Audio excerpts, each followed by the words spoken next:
Hello and welcome back. So this mini lesson is going to be talking about electrolyte balance. I'm going to focus primarily just on sodium and a little bit on potassium. Those are the two major cations in the ECF and the ICF. So you remember from the first slide and from prior knowledge, inside of cells, potassium is a really high concentration, so it's a major cation inside of cells, and sodium is a major cation outside of cells.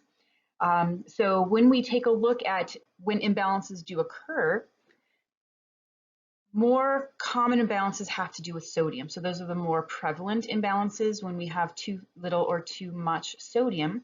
However, potassium imbalances, they're a little bit less common, but when potassium imbalances do occur, they are more severe and can cause more serious impacts like not allowing your neurons to fire or your muscles to contract, like your heart muscle. And so potassium is more of a severe result of being imbalanced as opposed to sodium. But we know based on our membrane physiology, sodium and potassium are super important for neuron function and for muscle contraction and all of that stuff that we learned back in 231.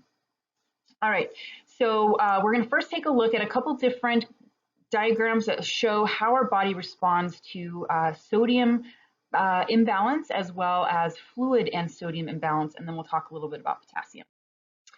Okay, so this slide, the next couple slides, we're going to take a look at sodium ion concentration and what our body does to help to regulate that.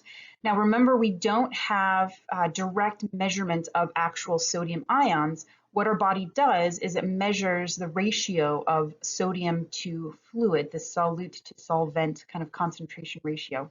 So in this top part, we'll kind of do each part separately, we can see an increase in sodium ion concentration. So the ECF, right, because we can only measure ECF, we can't measure inside of cells.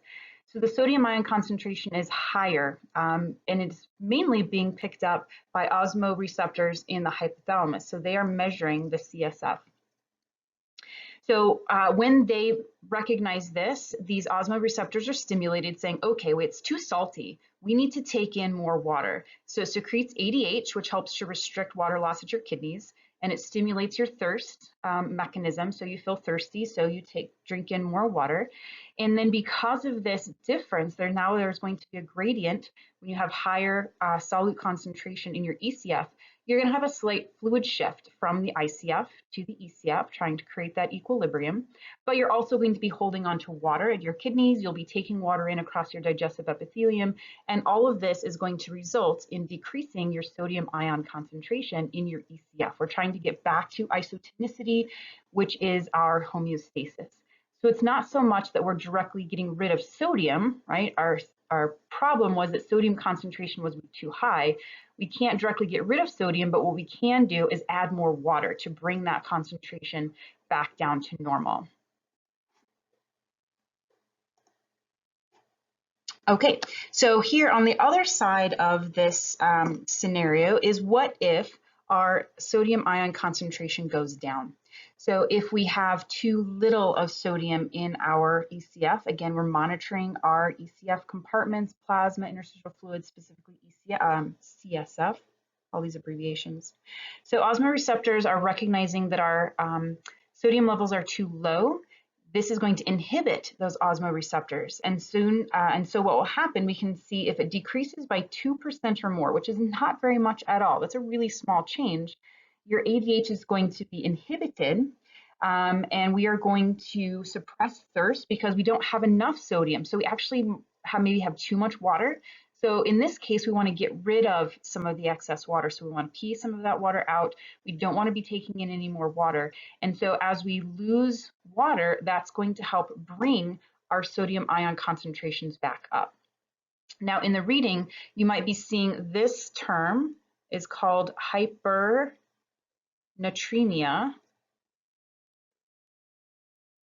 Hypernatremia is too much sodium, and in this case, it would be hyponatremia.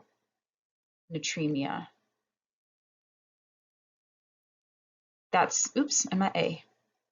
That's too little sodium. So in either direction of this imbalance, we have mechanisms in place to make sure that we get back to homeostasis. Whether we have too much sodium, we can keep water and trying to dilute that back to homeostasis, or if you have too little of sodium, we can get rid of excess water to bring our concentrations back up to homeostasis. Okay, so for this next slide, what we're doing is we're kind of combining both fluid volume and sodium concentrations. So it's a little bit more complex of a response of our body to fix the problem. So on the top part, we'll kind of focus on that one first. We can see our homeostasis is disturbed by increasing ECF volume by fluid gain or by fluid and sodium gain. So what that means is we could be taking in our blood volume and blood pressure is too high. That's kind of this imbalance that we're seeing. And that could be because we have too much fluid coming in, just straight fluid, or we could have sodium coming into our ECF and water's following that sodium into our blood plasma, increasing our blood volume and blood pressure. So here's kind of our trigger is increasing blood volume and blood pressure. In our heart cells, they're going to be stretched a little bit beyond their normal volume change. And what that's going to do, it's going to trigger the release of natriuretic peptides. So if you remember, we have ANP and BNP, which goes out and increases sodium loss in the urine. And if you are peeing out sodium, water is going to follow that sodium. We're going to decrease our thirst, and we're going to inhibit all of those hormones that would typically increase blood volume and blood pressure. So all of these things together, the natriuretic peptides, are going to trigger a decrease in volume, a decrease in pressure, which will bring us back down to homeostasis. So this is more of a function of too much blood volume and blood pressure due to an increase in fluid, or an increase in fluid due to this water following the salt. So somebody who's hypertensive, they need to have a low sodium diet because that excess sodium going into their ECF is going to cause an increase in blood volume and blood pressure. So we want to make sure that we have a way to maintain normal blood volume and blood pressure, and the natriuretic peptides can do that when it gets too high. Now, what happens when it gets too low is the opposite, right? So here's our problem, decreasing blood volume and blood pressure. So the ECF is being recognized as a fluid loss or sodium loss, and water follows the sodium. And so that's the trigger of this lower blood volume and blood pressure. This is going to trigger that whole slew of hormones that we saw back in the urinary system. We'll see it again in all my days are mixing together. We're seeing it now, right? So in this fluid electrolyte chapter, renin-angiotensin, aldosterone, and ADH. We've seen all these multiple times already. And so all of these things together will increase blood volume and blood pressure. That's your ECF primarily, and we'll get back to homeostasis.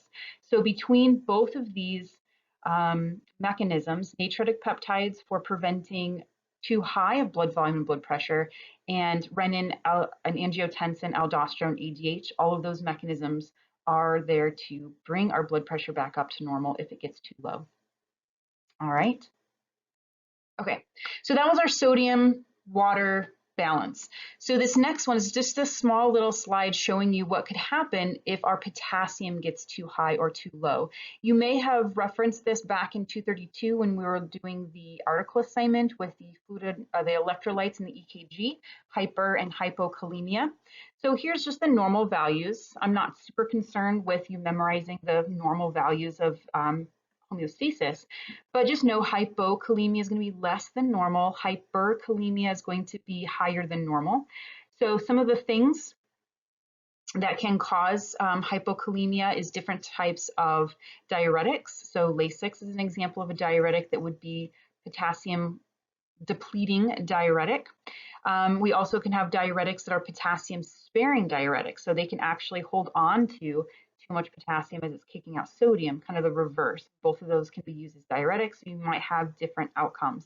But the outcomes, again, like I said before, even though potassium imbalances are relatively rare, they're pretty severe in that they affect the heart, right, and the kidneys. Kidney failure. It can affect your heart contraction because of that outflux of potassium that's needed to allow an action potential to take place in your neurons that are communicating to your skeletal muscles or in the smooth muscles and the cardiac muscles themselves.